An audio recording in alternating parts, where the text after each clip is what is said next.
seems to confirm that Varlamov. I've heard all sorts of things about this injury, and I'm looking forward to seeing Isaiah George potentially as a full-time NHLer. In his own small way, Darsh has already started to put his stamp on the team, and I hope that next year we see a rejuvenated Anthony Duclair. That's one thing I'd like to see too. Absolutely. Especially, and he would know Drouin well also. And Hyman, like you mentioned him with Montreal, I mean, until the unfortunate incident in Utah where he got hit by a vehicle as a pedestrian, he was putting together a heck of a season. So you can see why the Islanders would prioritize somebody like that when it came to making that deal.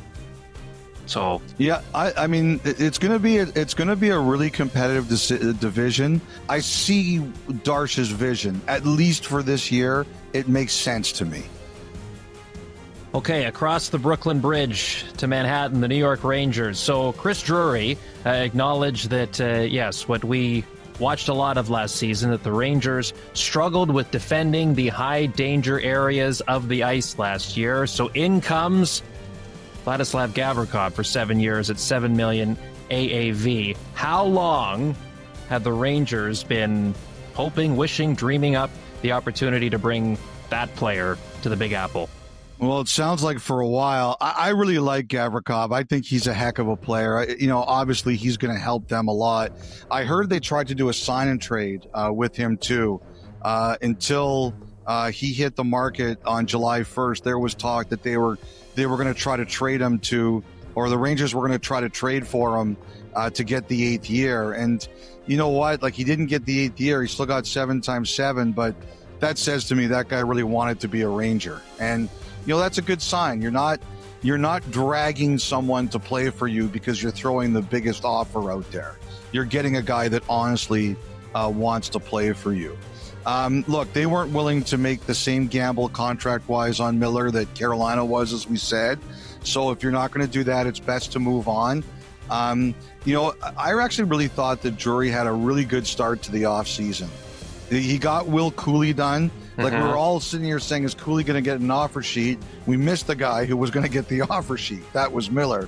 But he gets Cooley done at a very reasonable number. I think the other thing, too, Kyle, is that the biggest win for Drury and the Rangers is there was no drama. Like, after a season of drama, there was none of that. And, like, for example, like Kreider thanked them on the way out. It was clear the two sides worked together to get him to a place where he wanted to go. No noise. Not like the last couple of years. It's very clear they're working with Zibanejad. Sullivan goes to meet him. They're trying to figure out a way to make it all work. Avoid the noise. I mean, you never know if it will continue, but the bottom line is this season is not starting the way the last two did. 2 years ago, it was Barclay Goodrow. Last summer, it was Trouba. There's none of that right now. And they got a good player in Gavrikov. I think, the other thing, too, is I also like the Taylor Radish pickup. I thought he was good in Washington last year. And so the role I see him fitted for with the Rangers, I think that's a good role. The guy I really want to see take a step this year, because I've always thought there was a player there, is Parssinen. He hasn't shown it yet. That's the guy I want to see take the jump. And, Gabe Perreault is going to get a chance to make this team too. But Parssinen, to me, like, he's at the point where he's got to take the jump. And we'll see, Kyle, here what happens with Panarin. Okay.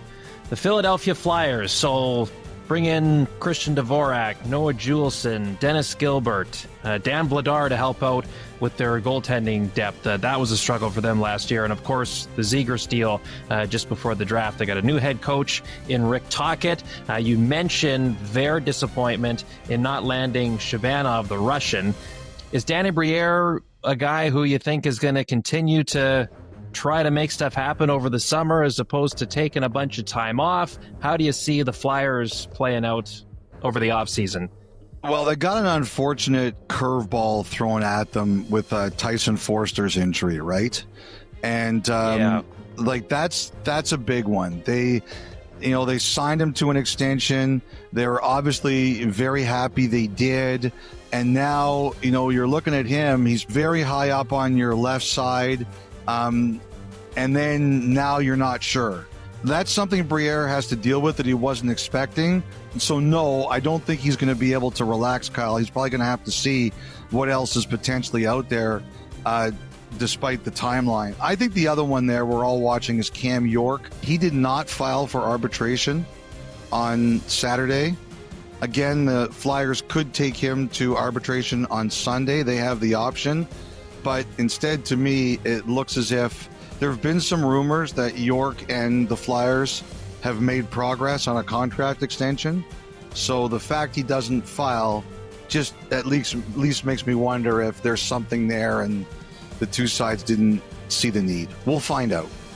I'm under the impression there was progress made on an extension for York. I mean, Dvorak, 1 year deal. I think it's a great bet. Vladar, absolutely. I think it strengthens them in goal. Vladar Ersson is better than they had last year. And, to me, Zegras is a good bet. I'm interested to see him and Tocchet. I have no doubt that occasionally things will happen where the two of them sort of make crazy eyes at each other. But I think it's important to note that Greg Cronin, who was really demanding on his players, went out of his way to praise Zegras last year and say, you know what, this guy, we asked a lot of this guy and he tried to deliver it. And that's not a small thing. It will be a powerful motivator for him to show the Ducks that they were wrong about him. And, if I'm Philadelphia, I'm doing everything I can to make sure that happens. Because these kinds of talents, they don't become available all the time. So it's in your best interest to maximize it. I would love to see Zegras and Mishkov spend some time together and see what they can cook up. That could be a lot of fun to watch. And of course, good buddy Jamie Drysdale back together again, right? It's a good situation for him. No question, right it's a good situation for him. Absolutely. That injury for Forster, one thing I wonder if it does, Kyle, does it give Martone, their first-round draft pick, a chance to make the lineup? Now, Martone's a right-hand shot, but I saw some quotes online where he said he can play left wing. So, he's not your savior or anything like that, but when he was available, the Islanders called Philly and said, we'll give you our 2 picks for 6, because, they wanted Higgins. And Philly's like, we're not even listening. We're taking Martone. So if he has any kind of camp, I wonder if Philly looks and says, okay, maybe you get the shot at that spot that is open because of Forster's injury first. Yeah, I remember Jet Lushenko had a great training camp a year ago and got a handful of games in with the Flyers before being sent back to the Ontario Hockey League. But maybe that's Porter Martone getting the chance right out of the gate this fall. That's a great point. Okay, the Pittsburgh Penguins, the one team in the East that are firmly in sell and rebuild mode. Team in the league. You think? Chicago, they're not going down. They're at least stable, trying to go up. Okay, all right. Yes. Yeah. So we're watching now for Raquel and Rust. I've heard Raquel would prefer to stay in Pittsburgh. It's just that it's not his call. I've heard he's not averse to staying, but ultimately Dubas will make that decision. Rust has a lot of loyalty to the Penguins. I've heard there's a ton of interest in him. Again, it's up to, does Dubas get his price? Erik Karlsson, the bonus is paid. His actual cash is really down. We'll see. A couple teams I wonder